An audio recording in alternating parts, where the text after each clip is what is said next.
देख रहे हैं आज तक। नमस्कार, आपके साथ मैं हूं नवजोत रंधावा। हाथरस की बिटिया को इंसाफ दिलाने की जो जंग शुरू हुई थी, वो जंग इंसाफ की मंजिल की और एक कदम और आगे बढ़ गई है। अब इस पूरे मामले में जांच योगी सरकार की बनाई एसआईटी कर रही थी अभी तक, लेकिन अब हाथरस में बिटिया के साथ हुई हैवानियत की जांच सीबीआई करेगी। सीबीआई ने जांच का जिम्मा संभाल लिया है।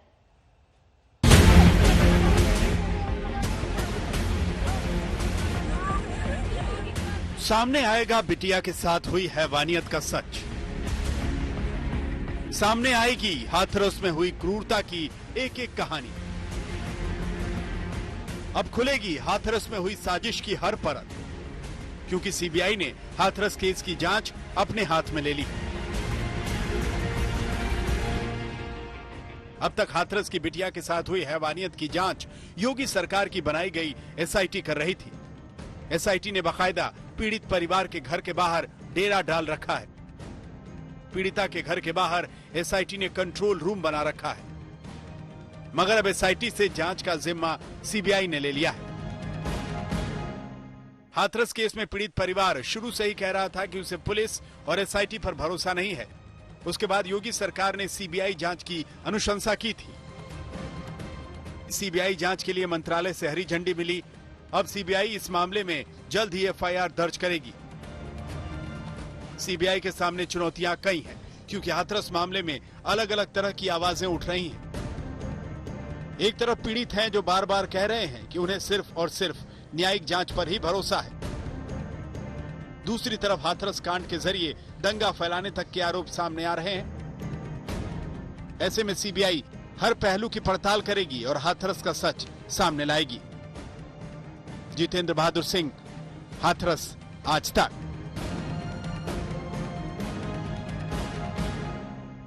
लगातार इस पूरे मामले को लेकर सियासत भी होती रही और इस बीच कांग्रेस नेता राहुल गांधी ने हाथरस कांड को लेकर फिर से यूपी सरकार पर निशाना साधा। राहुल गांधी ने ट्वीट किया, लिखा, देश में कई लोग दलित, मुस्लिम और आदिवासियों को इंसान नहीं समझते। राहुल गांधी ने आगे लिखा, मुख्यमंत्री और पुलिस नहीं मानते कि किसी के साथ रेप हुआ। क्यों उनके लिए और कई लोगों के लिए वो कोई थी ही नहीं। जितेंद्र बहादुर सिंह, शिवेंद्र श्रीवास्तव दोनों इस वक्त हमारे साथ जुड़ चुके हैं। चलेंगे सीधा हाथरस, क्योंकि वहीं से अब सीबीआई ने अपनी जांच की शुरुआत करनी है।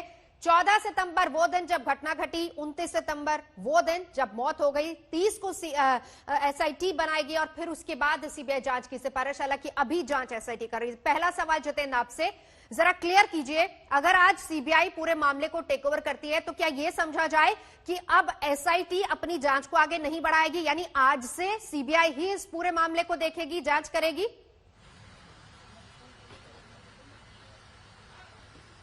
देखिए नवजोत, डीओपीटी का जो नोटिफिकेशन आया है उसके मुताबिक सीबीआई ने इस पूरे मामले की जांच अपने हाथों में ले ली है। यानी कि सीबीआई जांच ये शुरू हो चुकी है। अब सीबीआई की एक प्रक्रिया होती है। सीबीआई इस पूरे मामले को लेकर के जो यहाँ की हाथरस पुलिस है उन तमाम लोगों से इस पूरे मामले की जो एफआईआर है उस एफआईआर को अपने हाथों में लेगी। इसके अलावा एसआईटी की जो टीम है उन्होंने किस तरीके की जांच की है उन लोगों से भी सीबीआई की टीम मुलाकात करेगी।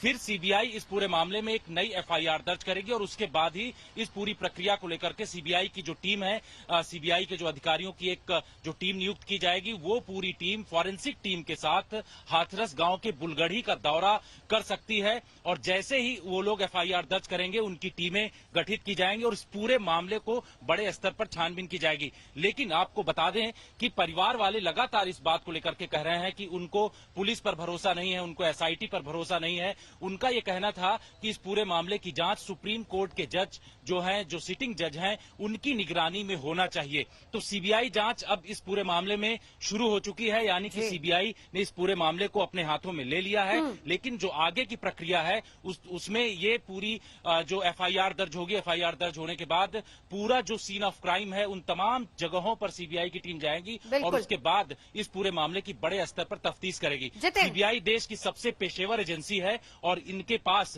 वो ऐसे तमाम टूल्स हैं जिनके आधार पर वो छानबीन करेगी। बिल्कुल बिल्कुल। जितेंद्र बहादुर सिंह रहिए हमारे साथ। शिवेंद्र श्रीवास्तव हमारे साथ जुड़ चुके हैं। शिवेंद्र, 80 गवाह, फॉरेंसिक रिपोर्ट्स, आईटी एक्सपर्ट्स ने जो कुछ भी अभी तक जानकारी दी है, तमाम कॉल डिटेल्स और इसके अलावा पुलिस के पास जितनी गवाहियां हैं, इन सबको मिलाकर अब आगे सीबीआई जांच करेगी। क्योंकि खबरें यह भी आ रही थी कि क्राइम सीन को रिक्रिएट किया जा सकता है। अगर सीबीआई की जांच आज से शुरू होगी, पहली बात जैसे जितेंद्र भी बता रहे हैं, उन सारी चीजों को एक साथ इकट्ठा किया जाएगा, क्या क्राइम सीन को रिक्रिएट किया जाएगा। दूसरी सबसे बड़ी बात, क्या परिवार, आपकी अगर बात हुई हो, क्योंकि परिवार तो शुरू से कह रहा था कि न्यायिक जांच हो, सीबीआई जांच पर परिवार कह रहे थे कि नहीं चाहिए उनको जांच, क्या कह रहा है अब इसके बाद परिवार?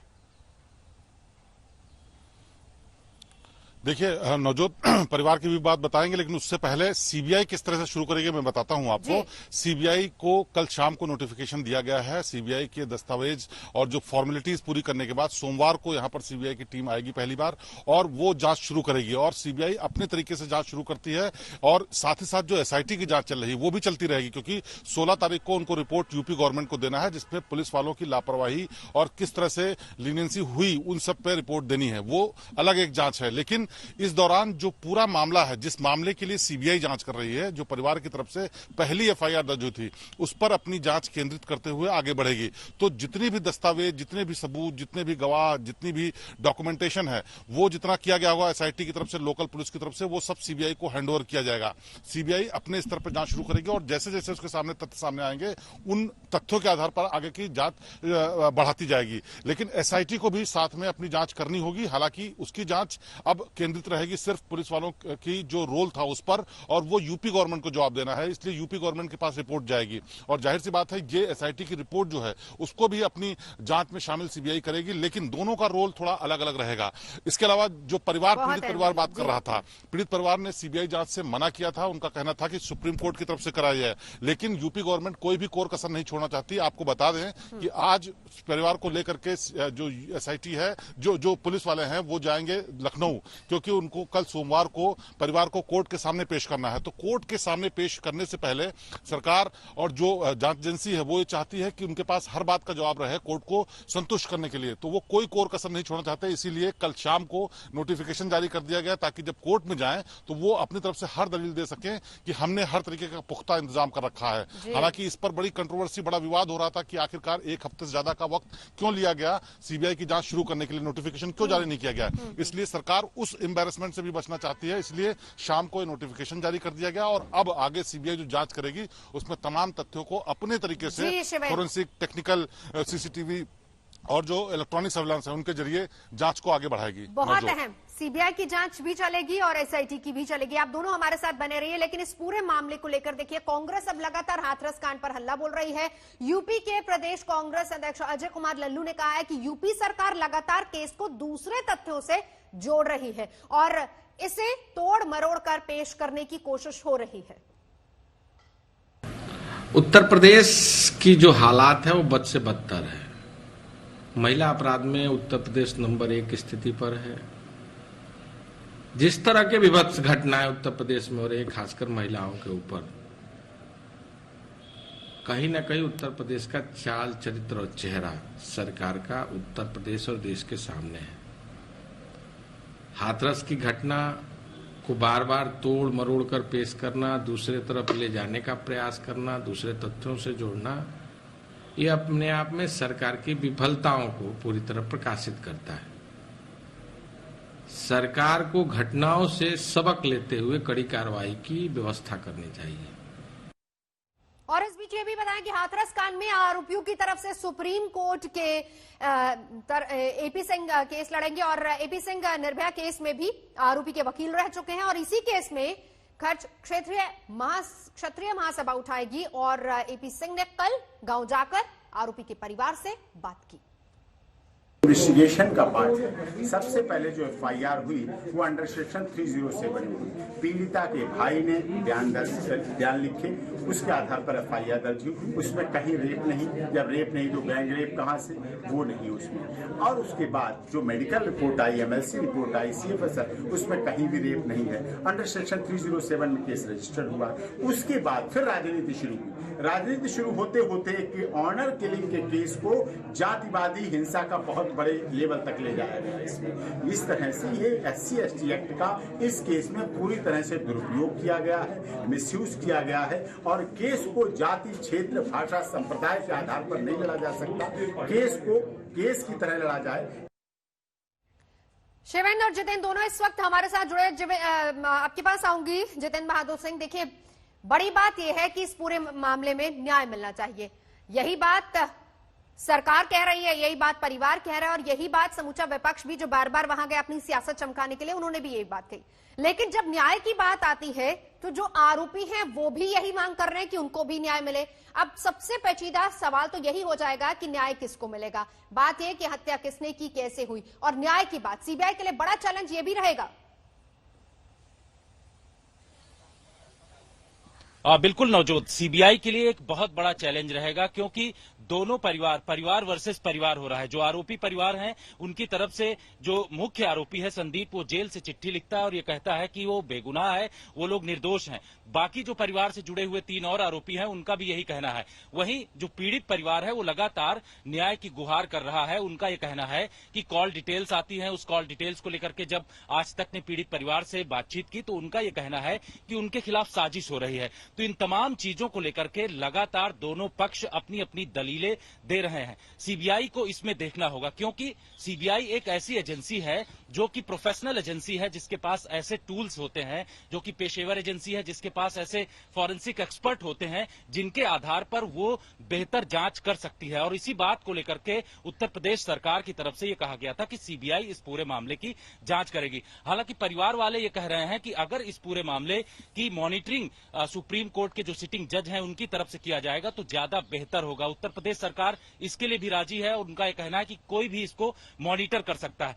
ऐसे में उस पीड़िता बेटी को न्याय चाहिए होगा। किस तरीके से जो परिवार वाले लगातार इस पूरे मामले को लेकर के पिछले 26-27 दिनों से लड़ रहे हैं, उन तमाम चीजों को लेकर के अब जिस तरीके से जांच एजेंसी को, जो सबसे बड़ी जांच एजेंसी है, उसको दिया गया है पूरा मैटर और उसमें अब दूध का दूध पानी का पानी अलग होगा। दोनों परिवार एक दूसरे के ऊपर अभी भी आरोप प्रत्यारोप लगाने के ऊपर जुटे हुए हैं, लेकिन एक ही सवाल निकल करके सामने आता है कि पीड़िता जो परिवार है उसको कब न्याय मिलेगा और जो लोग इसमें शामिल हैं, जो गुनहगार हैं, उनको कब सलाखों के पीछे ले जाया जाएगा। हालांकि जो एफआईआर दर्ज हुई थी उसके आधार पर जो आरोपी हैं वो जो जेल में इस वक्त बंद हैं, लेकिन असल में न्याय चाहिए और ये दोनों परिवार अपनी तरफ से आवाज उठा रहे हैं। सवाल तो सबसे बड़ा यही कि कत्ल किसने किया। आप रहिए हमारे साथ, शिवेंद्र भी हमारे साथ लगातार जुड़े हुए हैं। इस बीच ये भी बताएं कि यूपी पुलिस की एसआईटी बहुत दिन से हाथरस कांड की जांच कर रही है और तमाम लोगों से सवाल जवाब भी किए जा रहे हैं, लेकिन यूपी पुलिस से लेकर एसआईटी की जांच तक बहुत सारे ऐसे सवाल हैं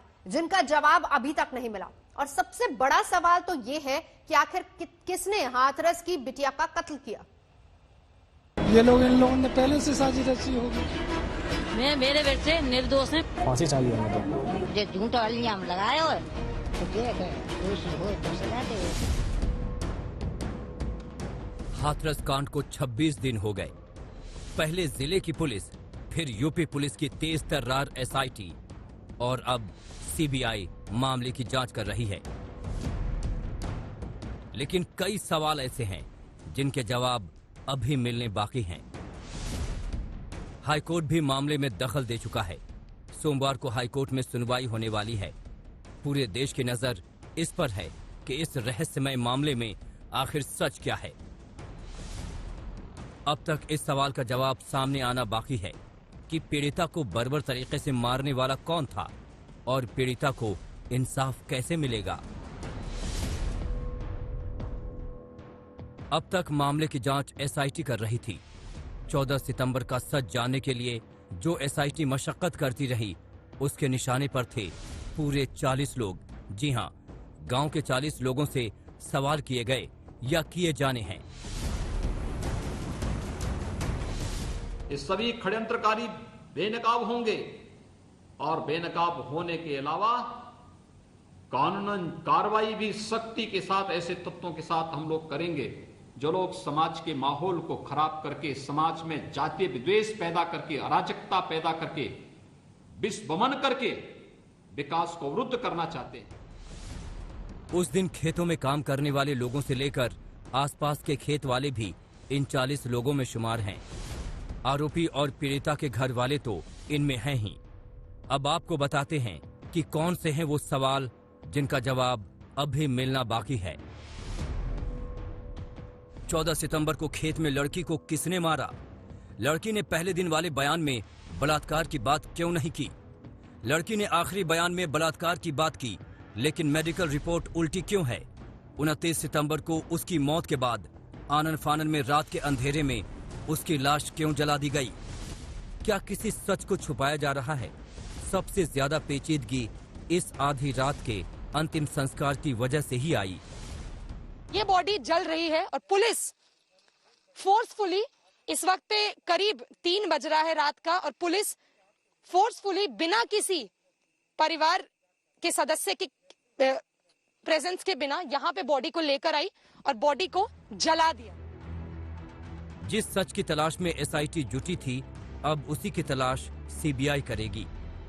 एसआईटी की अब तक की पड़ताल से जाहिर तौर पर सीबीआई को मदद भी मिलेगी, लेकिन एक बड़ा पेंच ये भी है कि पीड़िता के परिवार को सीबीआई जांच पर ही भरोसा नहीं है।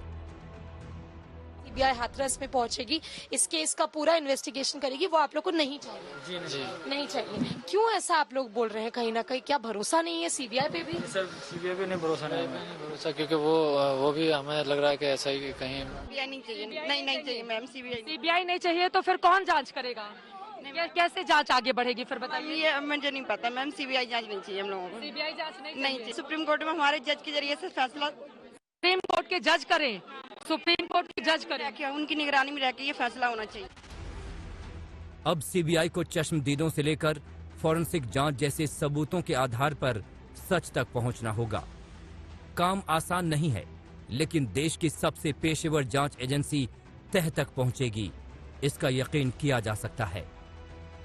लखनऊ से अभिषेक और शिवेंद्र श्रीवास्तव के साथ जितेंद्र बहादुर सिंह, हाथरस आज तक। परिवार ने सीबीआई जांच से इनकार किया, लेकिन जांच अभी तक हर वो शख्स कर रहा है, हर वो एजेंसी कर रही है जिसको परिवार कह रहा है कि उनसे जांच नहीं चाहिए। शिवेंद्र, बड़ा सवाल यहां पर यह भी कि नार्को टेस्ट की भी बात आई थी, परिवार ने उससे भी इनकार कर दिया था। अगर सीबीआई की जांच शुरू होती है तो अभी तक की जितनी भी बातें आई, क्या उन सब पर विचार किया जाएगा? क्योंकि पूरे मामले में बहुत ज्यादा लूपहोल्स है। देखिए नवजोत, ये बिल्कुल साफ है कि सीबीआई जब जांच करेगी शुरू, तो वो अपने तरीके से तमाम सबूतों और बयानों को इकट्ठा करेगी, चाहे उसमें लॉय डिटेक्टर की बात हो, नार्को की बात हो, किसी की गवाही की बात हो, डॉक्यूमेंट की बात हो, फोरेंसिक की बात हो, हर एक चीज को शामिल करेगी। और यूपी गवर्नमेंट ने जो नार्को टेस्ट की बात की थी, उसके पीछे सीधी मंशा ये थी कि लगातार सवाल उठ रहे थे कि क्या पीड़ित पक्ष कुछ छुपा रहा है, क्या पुलिस वाले कुछ छुपा रहे हैं या आरोपी छुपा रहे हैं। तो नार्को टेस्ट से वो सच सामने लाना चाहते थे। इसीलिए पहली बार शायद ऐसा हुआ यूपी के इतिहास में कि पीड़ित परिवार का भी नार्को कराने की बात हुई, हालांकि परिवार तैयार नहीं हुआ।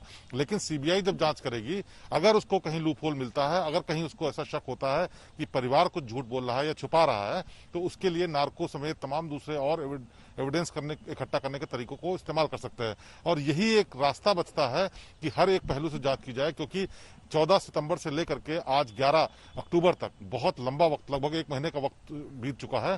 कहीं कोई सबूत न नष्ट हो गए हो, कहीं कोई टेक्निकल एविडेंस ना खराब हो गया हो। इन सब चीजों को मद्देनजर रखते हुए सीबीआई को हर एक पहलू से जांच करनी होगी। और वैसे भी सीबीआई के स्टैंडर्ड ऑपरेटिंग प्रोसीजर में यह है कि वो हर एक चीज, forensic record, electronic record, CCTV, लोगों के बयान, डॉक्यूमेंट्स, सारे गवाही, सब चीज शामिल करे ही करे। और इसीलिए वो अपने तरीके से पहले एफआईआर दर्ज करेगी, एसआईटी और दूसरी पुलिस वालों से सारे कागजात लेगी, उनकी फाइंडिंग्स की रिपोर्ट लेगी और उसके आधार पर अपनी जांच को आगे बढ़ाएगी। और वो इंडिपेंडेंट तरीके से होगा, जिसमें परिवार वाले, पीड़ित, आरोपी पक्ष, सबकी बातों को शामिल किया जाएगा और उसके आधार पर आगे की जांच बढ़ेगी। तमाम एसओपीज को फॉलो करते हैं। जी, आप दोनों हमारे साथ रहिए। बहरहाल ये भी बताएं कि हाथरस कांड में पीड़िता के घर पर रहने वाली एक महिला पर भी सवाल उठे। आरोप लग रहा है कि ये महिला पीड़ित परिवार को बरगला रही थी और गड़बड़ी करने की कोशिश कर रही थी। बवाल मचा तो खुद महिला सामने आ गई। क्या है पूरा मामला, देखिए और समझिए इसे।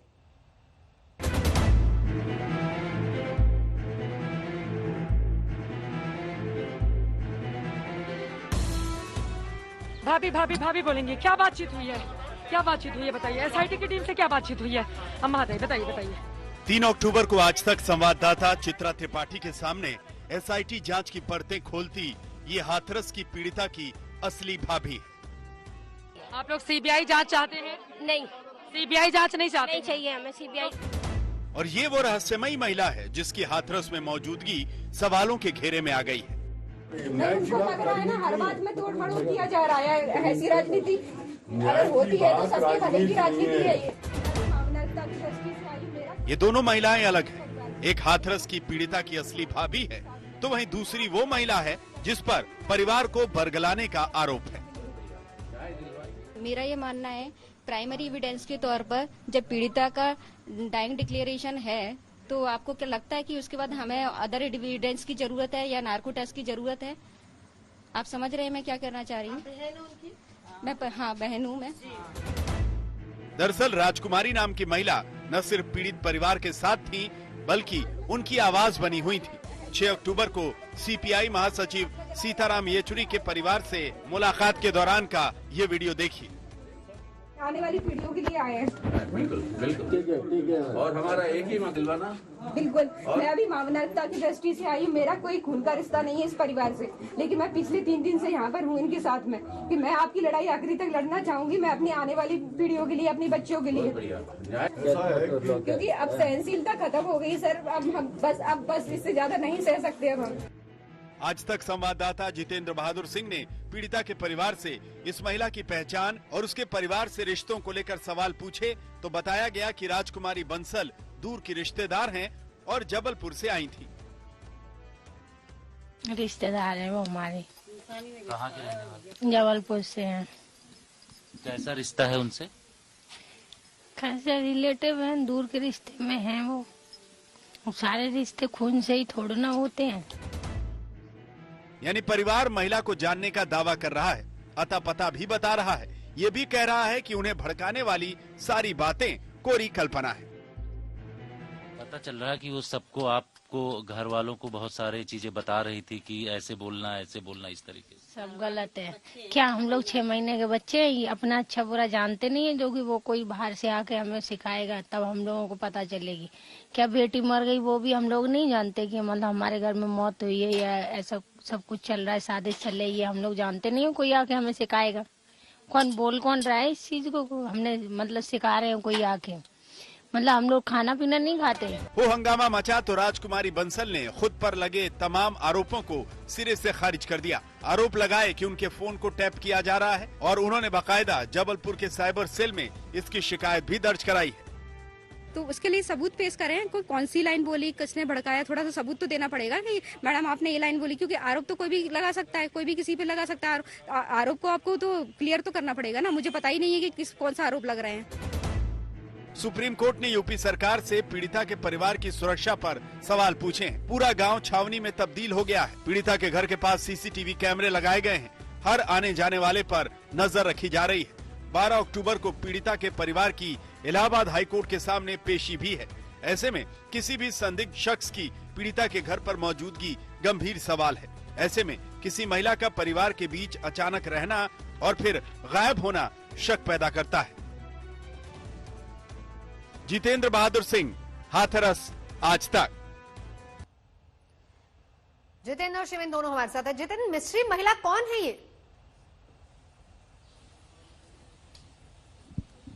नवजोत, इनके बारे में लगातार आज तक की भी टीम ट्रैक कर रही थी, क्योंकि जब शुरुआत में मैंने इनको देखा तो इनके बारे में हम लोगों ने जानकारी हासिल करने की कोशिश की परिवार वालों से। तो परिवार वालों के अलग अलग तरीके के बयान आ रहे थे। उनका ये कहना है कि हमारे रिश्तेदार हैं, फिर बाद में आया दूर के रिश्तेदार हैं। लेकिन यहाँ जो स्थिति है कि इनका नाम राजकुमारी बंसल है और ये अपने आप को बताती हैं कि हम यहाँ डॉक्टर हैं जबलपुर में, और उसी हिसाब से ये यहाँ पर पहुंची थी परिवार वालों को न्याय दिलाने के लिए। सही बात है, न्याय मिलना चाहिए परिवार वालों को, लेकिन पुलिस प्रशासन इनके ऊपर लगातार नजर रख रही थी। जब हमने पुलिस के एक सीनियर ऑफिसर से बातचीत किया तो उन्होंने कहा कि जिस तरीके से ये महिला घर में रह रही थी, उनके बारे में ये भी पता चला है कि वो बहुत सारी चीजें परिवार वालों को बता रही थी कि किस तरीके के बयान देना है। उसके बाद जब पुलिस को शक हुआ तो इनसे पूछताछ की गई। पूछताछ करने के क्रम में ये महिला 6 तारीख की शाम को यहां से निकल गई। तो अब इनके बारे में तफ्तीश की जा रही है। पुलिस ये जानकारी हासिल करने की कोशिश कर रही है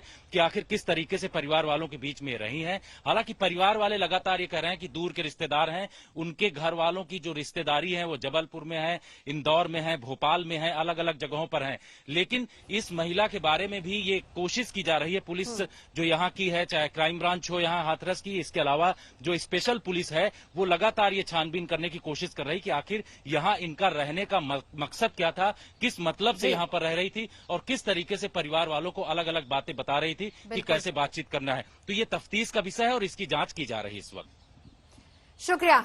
जितेंद्र बहादुर सिंह और शिवेंद्र श्रीवास्तव दोनों इस पूरे मामले पर लगातार नजर बनाए हुए हैं। सीबीआई ने पूरा केस अब टेक ओवर कर लिया, कैसे अब तफ्तीश आगे बढ़ेगी इस पर लगातार आज तक की नजर बनी। लेकिन यह भी आपको बताएं कि हाथरस केस में पीड़ित के साथ हुई दरिंदगी को लेकर पूरे देश में गुस्सा भी है और जिस तरीके से उसे मारा गया और रात के अंधेरे में उसको जलाया गया, उसे लेकर शिमला से लेकर चेन्नई तक कहीं लोग सड़कों पर हैं तो कहीं प्रार्थना सभाओं का आयोजन किया जा रहा है।